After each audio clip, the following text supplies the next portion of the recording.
Hello, hello everyone. Welcome back to our Rohan campaign using Divide and Conquer, unfortunately version 1.0, which, as far as I'm aware, is not save compatible with 1.1, which in turn is not save compatible with 1.2. So we're going to be running 1.0 for the entirety of the campaign, just as an aside. Now, last episode we destroyed Captain Erlad, I believe his name was.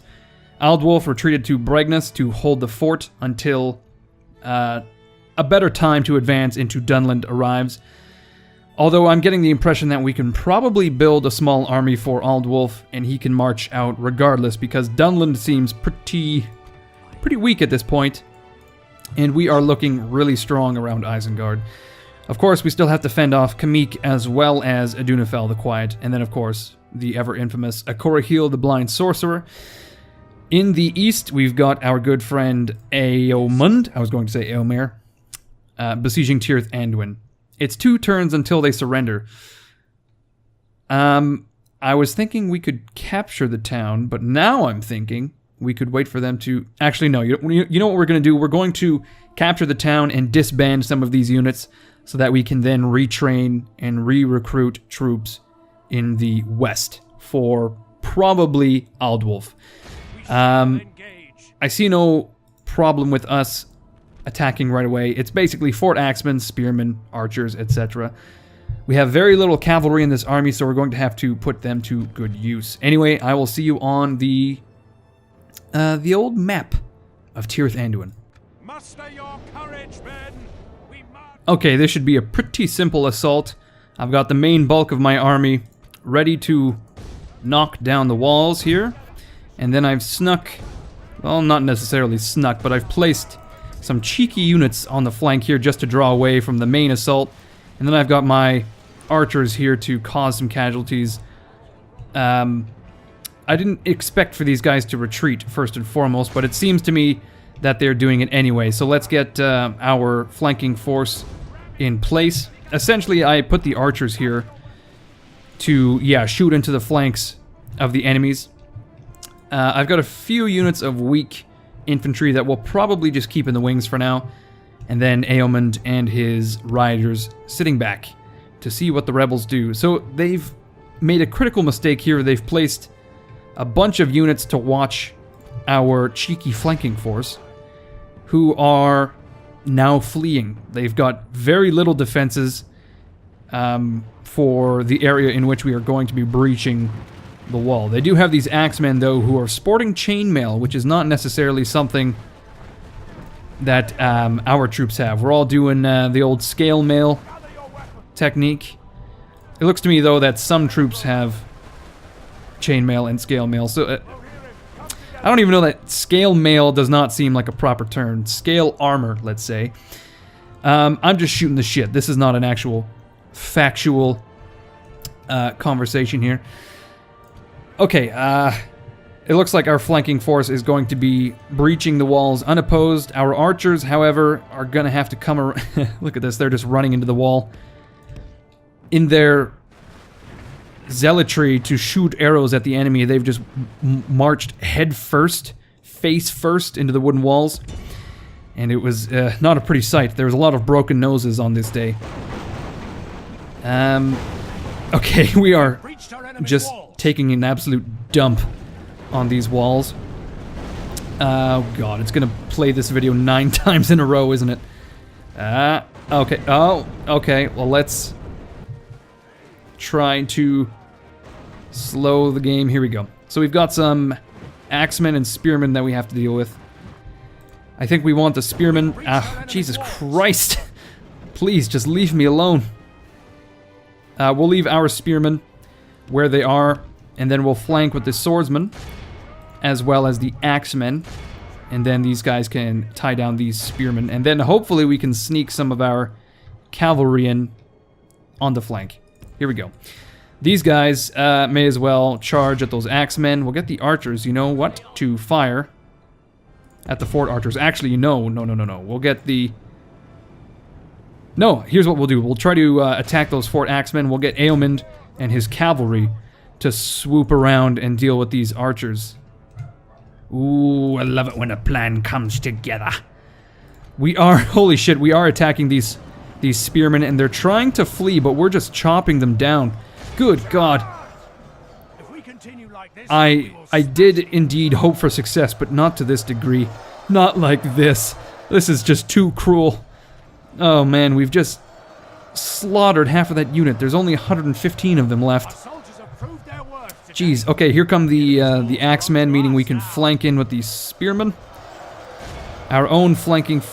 Fuck me, what's going on here? It looks like our archers have gone into combat with the fort archers. Very bizarre. Let's get Aomund involved as our archers pull out of there.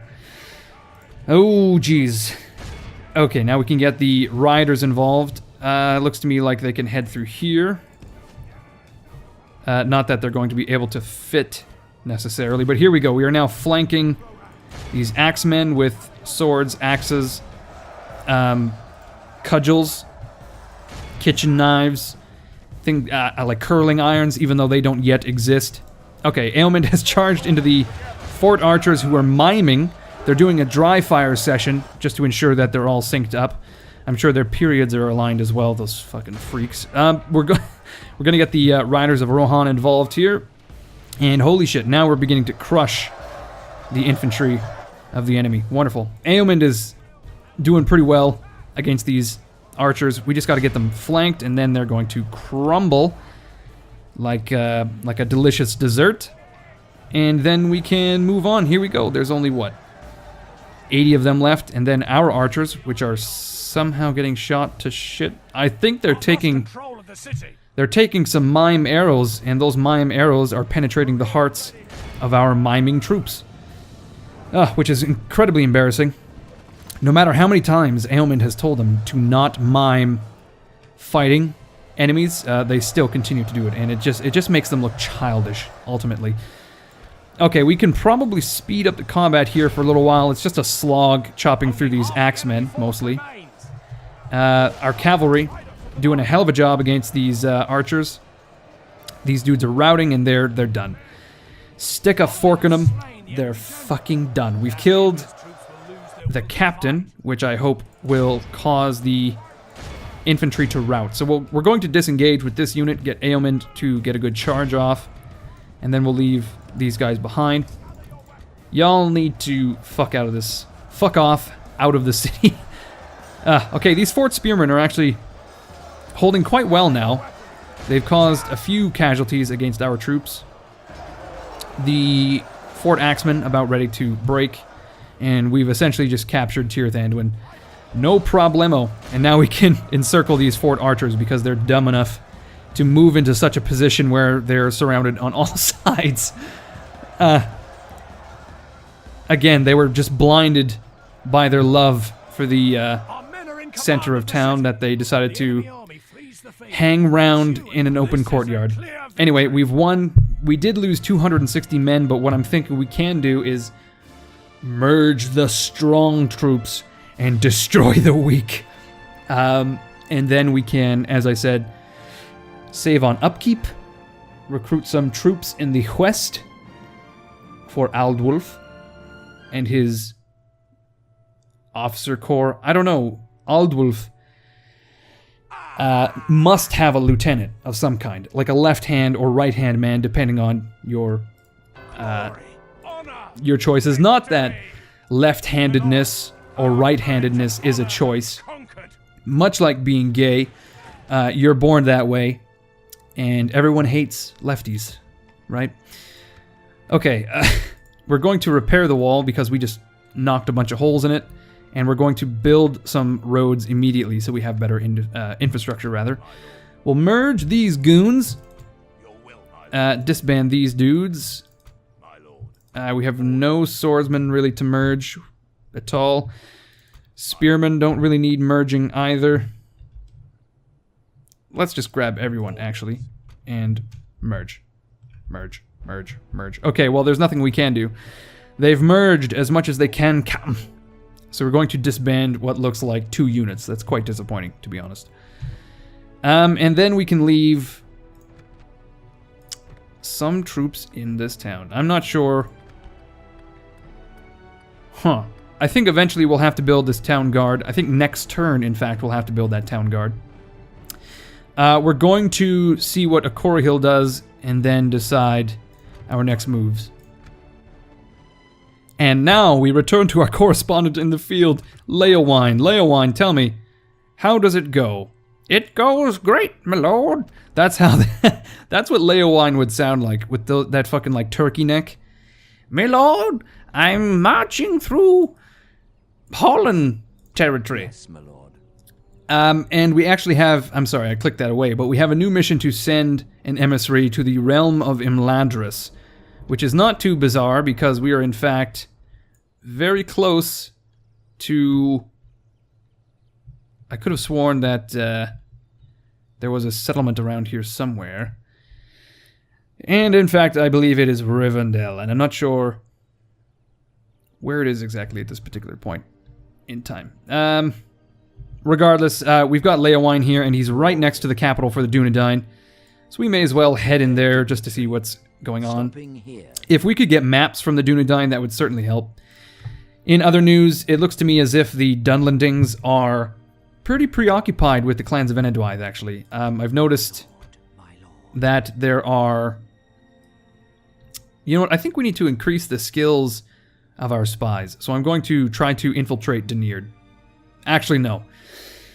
I know there's some Dunlendings just west of here. Captain Dumnollen. It's Domhnall Gleeson, everyone. He's decided to take up the sword and attack the clans of Enedwythe.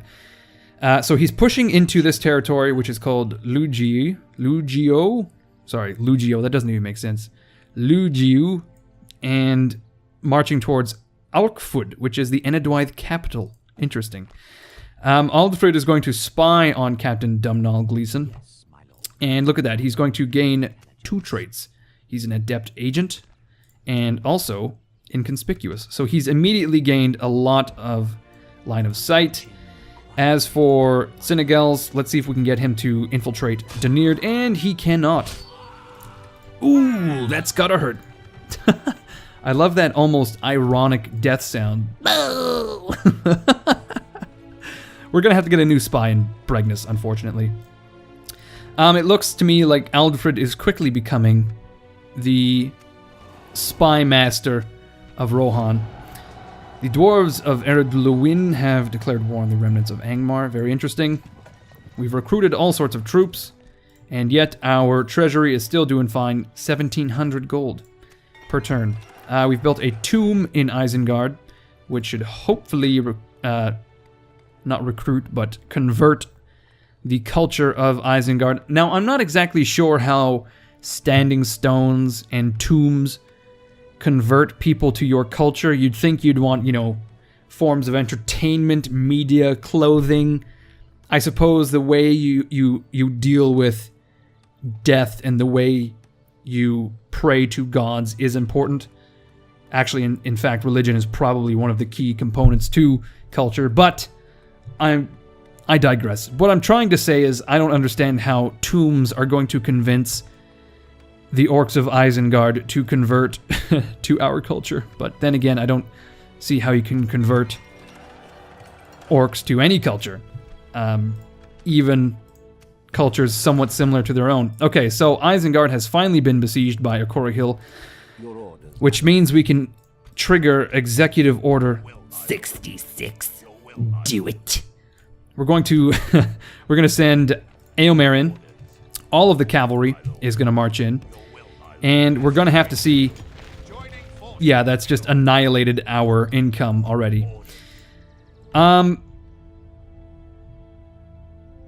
have no idea where Camille has gone. He's hidden himself away, and it's frightening in many different ways. Alrighty, so now we have a bunch of infantry that's going to reinforce Eomer. We've actually got some horse archers as well, which we're going to pull out, and they're going to reinforce Eomer. We've got these 2 units, which are going to garrison the forts as we use these troops to reinforce Eomer. Oh, look at this. Eomer actually has so many men that they will not all fit in his army. How very interesting.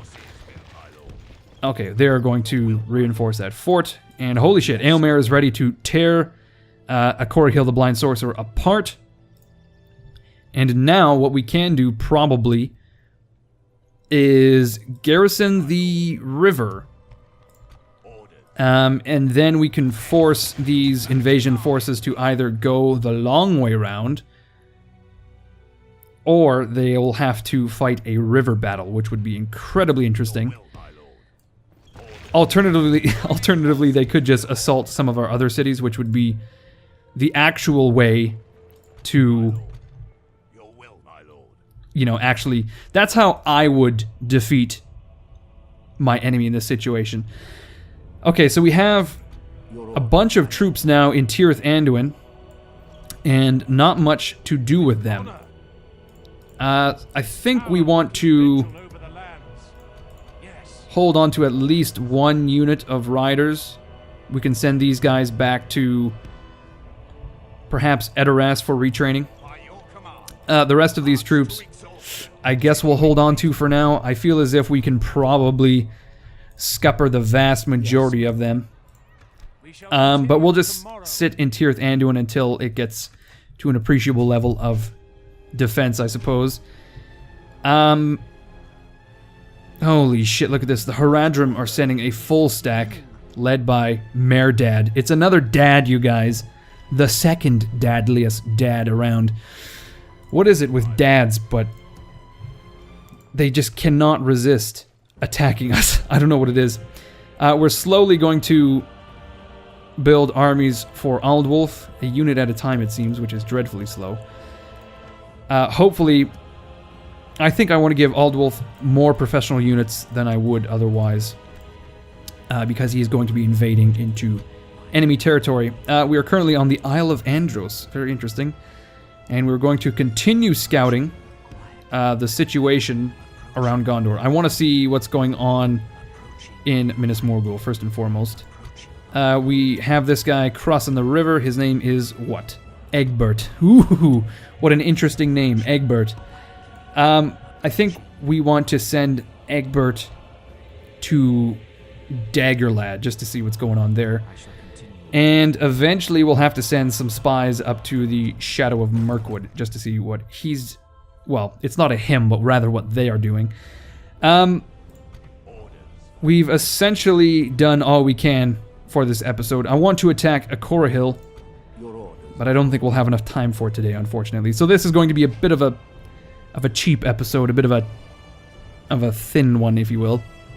I really want to find where What's-His-Nuts has gone, but I have no idea. I imagine he's hidden somewhere in these forests.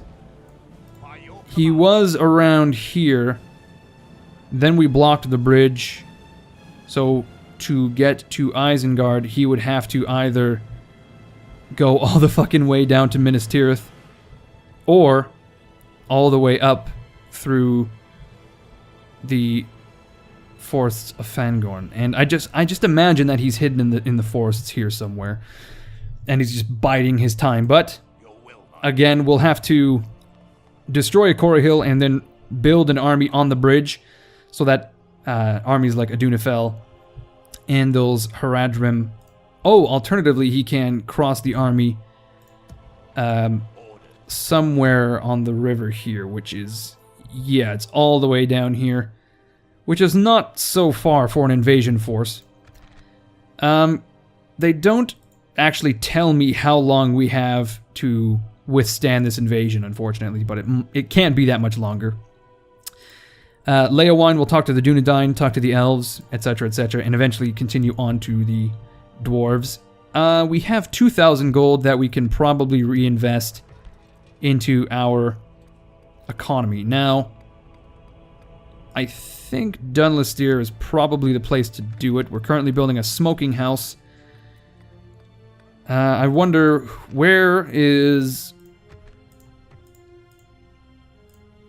I'm wondering who is the closest to upgrading. I think it's probably No, it would be Onodrith, actually. Onodrith and Dunlastyr seem to be tied. Bregness is a few thousand away. Actually, it looks to me like Foldberg would be the first to grow, but their population growth is pretty small. Actually, Jesus Christ, Giniard is probably going to upgrade the quickest.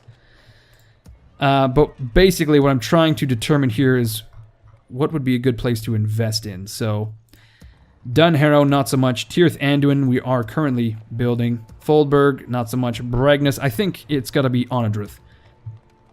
And this mine would be good to have, as would this port. But currently, not possible. A grain exchange will increase our trade ever so slightly. Let's see what trade is like regardless. Not great. Chicken farms will help the growth by 0.5. It will increase our income by 5, and it will also allow us to recruit farmhand pikes and the like. Yeah, I think we'll save up for the port or the mines in Onodrith for the time being. Anyway, everyone, I want to end the episode here, so thank you for watching. I hope you enjoyed it. Things are certainly heating up. We captured Tirith Anduin, which is a bit of a shit town at the moment, but we are currently building an army for Aldwulf. The army building for him and the army building on the bridge are going to advance at a much quicker pace once we take out a Quarry Hill, and at which point we will probably stack, I don't know, a couple more units in here, and then we'll split the remainder between Aldwulf and this army. Actually, here's what we'll do. We'll put a half a stack in Isengard, maybe half a stack on the... Well, no, we'll want more troops on the bridge. But we're going to have the Riders of Rohan nearby at all times to reinforce, if at all necessary. So I'm not too concerned in that way. Basically, I just want you to know that we are going to be marching on Dunland pretty quickly, as it seems to me that they are tied down in that war with the clans of Enedwythe a little more than they ought to be. They've committed quite a bit. I wonder if they're at war with anyone else. Dunlandings, enemies, Breland as well as the dwarves of Khazad-dûm. Interesting. Anyway, guys, like I said, I hope you enjoyed the episode. Leave a like, leave a comment. As always, my name is Incoherence, and I will see you all later.